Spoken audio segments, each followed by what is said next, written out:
और वो भूल गया था कि एकदम से मरना है। किंतु मृत्यु कभी भूलती नहीं है, याद रखना। मृत्यु नहीं भूलती है आपको, उसको याद रहता है कि आपको कब कब पकड़ना है। मृत्यु एक ऐसा सत्य है जो कभी परिवर्तित नहीं होता, फिक्स्ड है। बड़े बड़े चालाक बुद्धिमान लोग आए संसार में, लेकिन उचित समय पर प्रकट होकर वह उसको उठा कर लेगी, पिता को। तो ऐसा कथा आता है, जगन्नाथपुरी में यमराज जी दर्शन करने आते हैं जगन्नाथ जी का। तो वहाँ पर जाएंगे ना, 22 पाउचो कहते हैं, 22 स्टेप्स हैं। उसके पहले ना यमशिला है। यमशिला में आपको जाते समय पैर रखना अनिवार्य है, अटेंडेंस। आते समय मत रखना। अगर आते समय आपने रख दिया तो पूरा पुण्य चला जाएगा, ऐसा बताते हैं। वो जहाँ पतित पावन जगन्नाथ जी है ना, उनके पास शिला, इतनी बड़ी शिला है, टेबल के साइज की। तो कई लोग पता नहीं होता, वो तो चलते आते हैं, ऐसा कहावत है आप। तो यमराज जी आए दर्शन के लिए भगवान जी को। तो यमराज जी ने जैसे दर्शन के लिए एंट्री किए, देखिए गौरैया चिड़िया वहाँ पर है। उसको देखा गौरैया चिड़िया, फिर हंसने लगे, मुस्कुराए, फिर अंदर चले गए। तो जब मुस्कुराए तो गरुड़ जी ने देखा कि चिड़िया को देख के मुस्कुराए, यमराज जी किसी को देख के मुस्कुराए, मतलब क्या होने वाला उसका बुरिया बिस्तरा सब साफ होने वाला। तो गरुड़ जी को लगा यार हमारी फैमिली की है, चिड़िया है, चिड़िया चिड़िया भाई बहन है ना, तो मैं इसको बचा लूँगा और ऐसा दूर ले जाऊँगा ना कि यमराज जी को पता भी नहीं चलेगा। गरुड़ जी गरुड़ स्तंभ में बैठे हुए थे, वहाँ से उड़े, चिड़िया को अपने पंजे में पकड़ा और उड़ते उड़ते कहाँ चले गए, बद्रिकाश्रम। बद्रिकाश्रम में एक वृक्ष के कोटर पर डाल दिया। तो यहीं रहना, निकलना नहीं बहन, यमराज कभी भी आ सकता है। हाँ, वहीं रह गए, उड़ के वापस आके बैठ गए। यमराज जी, गरुड़ जी बहुत तेज उड़ते हैं, तो फट से पहुंच गए थे, तुरंत आके बैठ गए। यमराज जी दर्शन के जब निकले तो उन्हें फिर देखा वहाँ चिड़िया के जहाँ बैठी थी चिड़िया है नहीं, फिर मुस्कुराने लगे। आओ गरुड़ जी को लगा, आप क्यों मुस्कुरा रहे हैं भाई, क्या चक्कर है? जाके पूछते हैं कि महाराज जी नमस्कार जी, आप पहले मुस्कुराए थे, समझ में आया था कि भाई चिड़िया को उड़ाने वाले थे, अब चिड़िया उड़ गई, अब क्यों मुस्कुरा रहे हो? तो कहते हैं कि पहले मैं जब सोचा, इसको देखा कि चिड़िया यहाँ क्या कर रही है। चिड़िया की तो मृत्यु बद्रिकाश्रम में एक पेड़ के कोटर के अंदर है, वो यहाँ से कैसे जाएगी इतना जल्दी। मैं सोचा चलो ये तो प्लानिंग है, अपने आप होगा। पर मैं जब आया तो चिड़िया देखा नहीं हूँ, तो मैं समझ गया ये आपने मेरा समस्या हल कर दिया है। आपने उस चिड़िया को ले गए, उस कोटर के अंदर एक सर्प है जिसको भूख लगने वाली थी और वही चिड़िया चाहिए थी, मृत्यु का काल वही बन के बैठा था। पर वो सांप यहाँ तक कैसे आता है जगन्नाथपुरी? तो आपने हमारी समस्या हल कर दी, आप उड़ा के ले गए और वापस नहीं खा गए। तो ऐसी मृत्यु कभी टलती नहीं है। एक बुद्धिमान व्यक्ति था, लड़का, यंग, 30 साल का था वो। उसके पास यमराज जी आ गए, दरवाज़ा खटखटाया, नॉक नॉक, दरवाज़ा खोला। यमराज जी को देखते इसकी छुट्टी पुट्टी घूम, आप गलत एड्रेस पर आ गए। बोले नहीं, सही एड्रेस पर आया हूँ, चलिए अंदर। तो सोचता है यमराज जी जल्दी नहीं आ गए। बोले मैं 30 साल का हूँ। बोले जल्दी नहीं, सही समय पर आया हूँ। बोलते तुम्हें चलना है?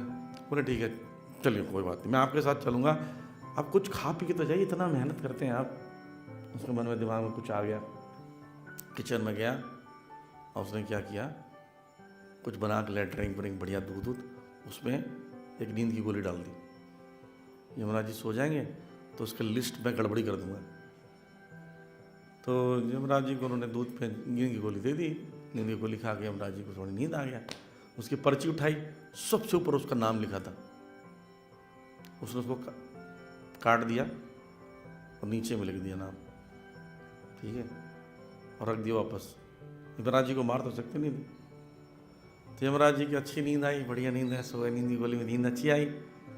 उठे, बोलते इतना आनंद आया, दूध पी, कितनी बढ़िया रेस्ट हुआ, मैं बहुत खुश हूँ। देखिए आज वैसे मुझे 100 लोग को मार के ले जाना था, तो पहला नंबर तुम्हारा था बेटा, चलो मैं क्या काम करता, नीचे से शुरू करता हूँ मैं, ताकि तुम्हारा लास्ट में आएगा। अरे वो नीचे में पहला नंबर लिख रखा था उसने। तो आप चालाकी नहीं कर सकते मृत्यु से, मृत्यु बहुत चालाक है। भगवान कहते हैं समय का जो रूप में मृत्यु सबसे ज़्यादा अटल चीज़ है। मृत्यु सर्वहर्षहम, भगवान बोलते हैं मृत्यु के रूप में सारा हर लूँगा। जो मुझे नहीं मानता है कि मैं एग्जिस्ट करता हूँ, उसको मृत्यु के रूप में आता हूँ। आप बोल बेटा, मृत्यु को मानते हो? बस में है तुम्हारे? मैंने नहीं सर, मृत्यु तुम्हारे बस में नहीं।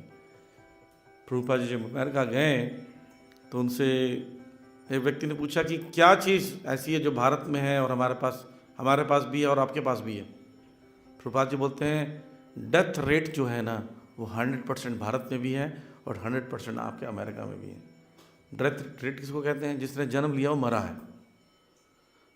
जातस्य ही ध्रुव मृतम, भगवद्गीता में भगवान कह रहे हैं जो जन्म लिया है उसका मरना पड़ेगा। ये किसी रिलीजन वाला, किसी रईस ज़्यादा हो चाहे गरीब हो, कोई डिनाई नहीं कर सकता, कंपल्सरी है। लेकिन क्या होता है, आश्चर्य क्या है, हमको पता है कि हम भी मरेंगे, लेकिन फिर भी मानते नहीं हैं कि मरेंगे। आप जिसको लेके जाते हो कंधे पर शव को, उसको देख के क्या लगता है? उसको देख के लगता है मैं नहीं मरूंगा। उस समय यही बात करते हैं कि बेचारा देखो कल ठीक ठाक था, मर गया। और ये नहीं सोच रहा कि मैं भी मर सकता हूँ, मैं भी तो ठीक ठाक हूँ, नहीं सोचता है।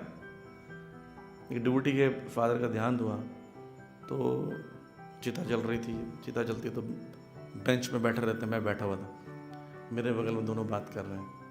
कल ही तो हम मिले थे जी, बढ़िया आदमी था।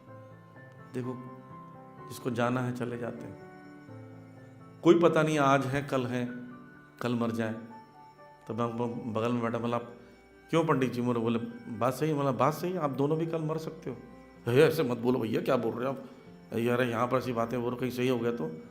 बोला आप ही तो आपने बोला था कोई भरोसा नहीं है, कल को मैं भी मर सकता हूँ, आप भी मर सकते हो।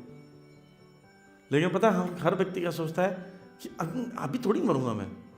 जैसे आप सब लोग यहाँ बैठे हो, आपने सोचा कि आज मरोगे? नहीं सोचा है, लेकिन आज भी मर सकते हो, आज भी मर सकते हो। कितने लोग बोलते बोलते मर जाते हैं, बात करते, कितने न्यूज़ में देखिए, कितने यूट्यूब में मिलेंगे आपको। एक रिपोर्टर है, वो एंकरिंग कर रही है बड़े ऊंचे जगह, बोलते बोलते गिर गए, मर गए। एक बैंक ऑफ बड़ौदा या बैंक कैनरा बैंक का कोई था, मैनेजर था, रिटायर्ड हो रहा था, रिटायरमेंट की पार्टी चल रही है, तो उसको बोले 2 मिनट के बाद 2 मिनट बोलिए आपके लाइफ के बारे में।